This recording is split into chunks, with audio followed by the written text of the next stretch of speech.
So, ngayon, mag-encash tayo ngayon kasi dito may available wallet tayo na 15,860. Ang gagawin natin, encash natin, withdraw, tapos withdraw natin yung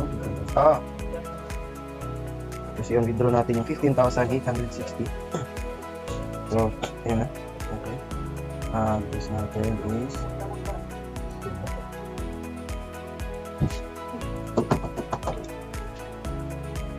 okay.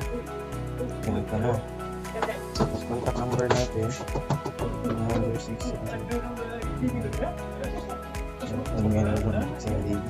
So, ito.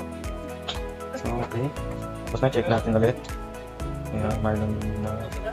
Ito na. Proceed to withdraw. So, we'll receive 14,000. Yahoo! May antayin tayo na check eh. Next Friday!